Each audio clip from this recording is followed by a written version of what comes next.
বৌমা, তুমি এসব কি রান্না করছো? রান্না কি দিন দিন শিখো নাকি বলো? হ্যাঁ, কথা কও না কেন? মা, আপনার কি মনে হয় আমি ইচ্ছা কইরা এরকম রান্না করি? আমি নিজেও জানি না রান্না কেন এত খারাপ হয়। তুমি কি ভাবছো আমি কিছু বুঝি না? রান্না ভালো হইলে প্রতিদিন রান্না করে খাওয়াইতে হইব, সেই জন্য এরকম উল্টাপাল্টা রান্না করো, তাই না? মা, আমার নামে আপনি এত বড় মিথ্যা অপবাদ দিলেন। সত্যি করে বলেন তো, আমি কি আপনারা রান্না করে খাওয়াই না?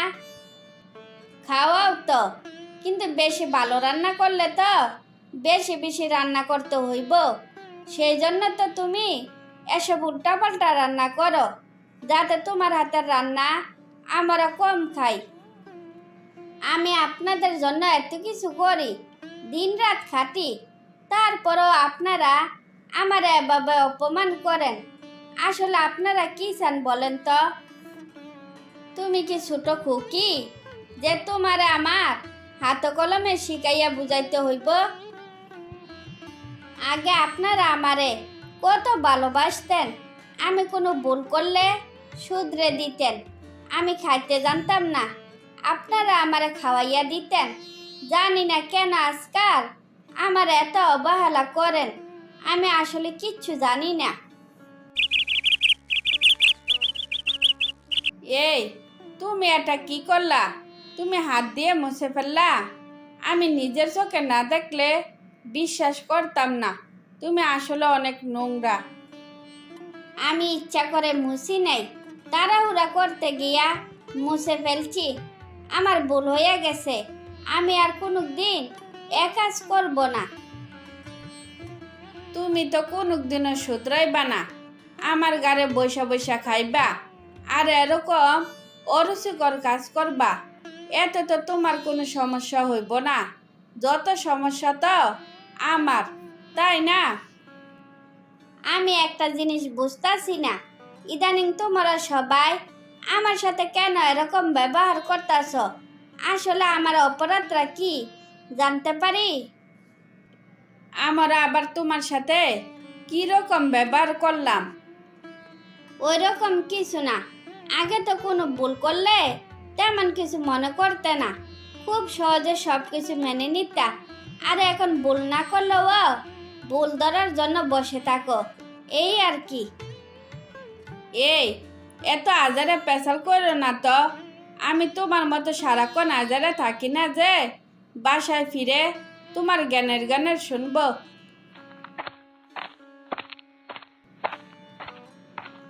আরে সময়, আগে এ বাড়িতে আমার কত কদর ছিল, সবাই আমারে কত ভালোবাসতো।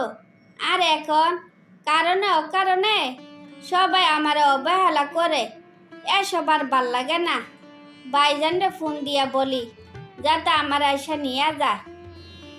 কি রে নয়ন, হিমি বলল তুই নাকি তোর বউর সাথে খারাপ ব্যবহার করস। কথাটা কি আসলে সত্যি? হ, তুই যা শুনছস সবে সত্যি শুনছস। তুই না ওরে নিজে পছন্দ করে বিয়ে করলি, তাইলে এখন এমন করতেছস কেন? এছাড়া আমার কোনো উপায় নাই। বিয়ে করার সময় করে ফেলছি, কিন্তু এখন মনে হইতাছে আমি আসলে অনেক বড় ভুল করছি। ওর জীবনটা এভাবে আমার নষ্ট করাটা উচিত হয় নাই। কি হয়েছে আগে আমার বলবি তো, না বললে বুঝবো কেমনে? ওরে ভালো কোনো কাপড় চোপড় দিতে পারি না। সেদিন একটা বড় মাছ খাইতে চাইছে, একটা মাছ আইনা ওরে খাওয়াইতে পারি নাই।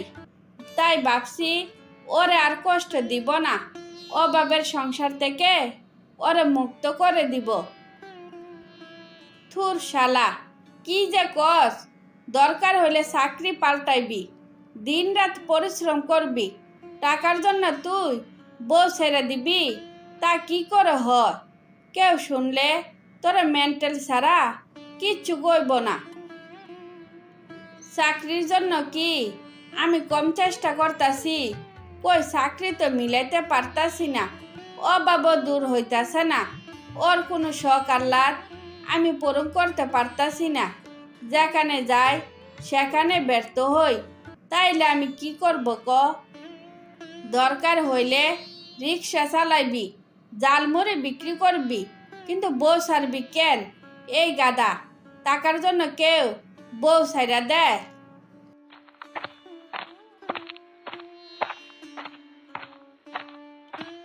মা, ও মা, ময়না কই? ময়নারে দেখতাছি না যে। ও মা, ময়না কই? মা বাড়িতে নাই। আপনি কি শুনতে চাইছিলেন? ময়না আপনাদের অবহেলা অত্যাচার সহ্য করতে না পাইরা বাপের বাড়ি চলে গেছে। আহারে, আপনার হাসি মাখা মুখটা মলিন করে দিলাম। দুঃখ পাওয়ার কিচ্ছু নাই। ভাইজানরা খবর দিছি, আমার এসে নিয়ে যাইব। সারা জীবন হাসি মাখা মুখ নিয়া থাকতে পারবেন। তুমি কিভাবে ভাবলা তোমার আমি যাইতে দিব? আমি অভাবে পইরা তোমার সাথে খারাপ ব্যবহার করছি যাতে আমারে ছেড়ে চলে যাও। এখন বুঝতে পারছি কিভাবে তোমাকে ভালো রাখা যায়। তাই তোমাকে আর ছাড়ছি না। সুখে দুঃখে একসাথে থাকতে চাই। তারপর নয়ন তার ভুল বুঝতে পারলে সারা জীবন বউকে নিয়ে সুখে শান্তিতে জীবনযাপন করতে থাকে। ভাবি, বেলা তো অনেক হইয়া গেল, অন্তর মারে কি কিছু খাইতে দিবা না? খিদার জ্বালা ছটপট করতেছে। আমার বাড়িটা কি কোনো হোটেল নাকি যে সকাল থেকে সন্ধ্যা অবধি সবাই শুধু খাই খাই করব? এভাবে কথা বলতাছ কেন? তোমরা মেয়েটারে যাইতেও দিলা না, আবার ঠিক মতো খাইতেও দাও না। কাজটা কি তোমরা ঠিক করতেছ? ওই আমারে সন্তান হারা করছে।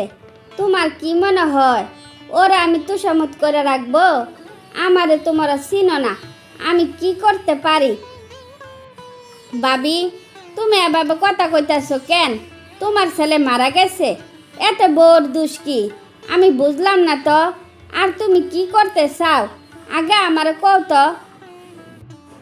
তুমি তাইলে আমার সহজ বাংলা কথা বুঝো নাই। ওই আমারে ছেলে হারা করছে না, আমি ওরা সন্তান হারা করব। সন্তান ডেলিভারি হওয়ার পর গাড় ধাক্কা দিয়ে বাড়ি থেকে বের করে দিব। তখন বুঝবো সন্তান হারানোর যন্ত্রণা কি জিনিস। তুমি যাই করো, ওর সাথে তুমি এরকম করতে পারো না। তোমার কাছ থেকে এসব আশা করি না। তোমার বউ বললে দেয় নাই যে তোমার ছেলে গাড়ির নিচে পড়া যাক? তোমার কাছে শোনা যায় যত সবাজের কথা।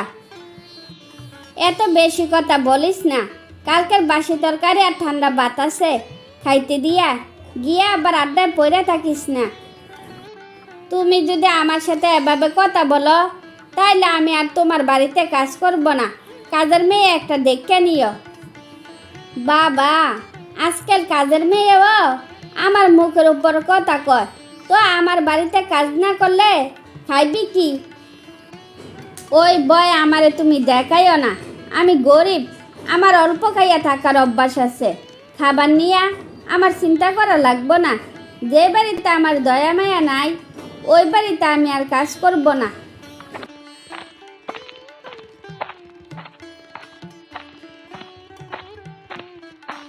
এই যে মহারানী, তোর জন্য মায়া দেখাইতে গিয়া আমার বাড়ির কাজের মেয়ে চলে গেছে। বাড়ির কাজগুলো কি তোর বাপ মা করব নাকি তুই করবি? হ্যাঁ, কথা কস না কেন? আপনি আমার বাপ মা নিয়ে কথা বললেন না।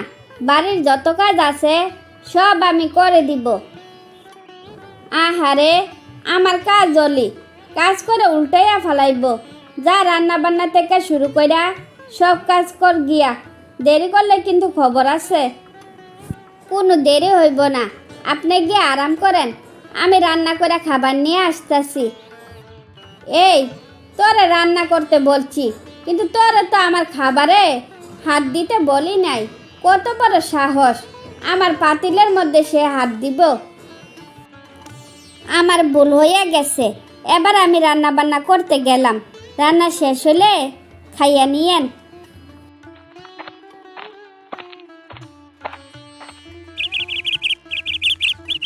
কতদিন ধইরা অন্তর মারে দেখি না, একবার গিয়ে দেখবো নাকি বউটা কেমন আছে। লজ্জা শরমের মাথা খাই একবার দেখে আসি।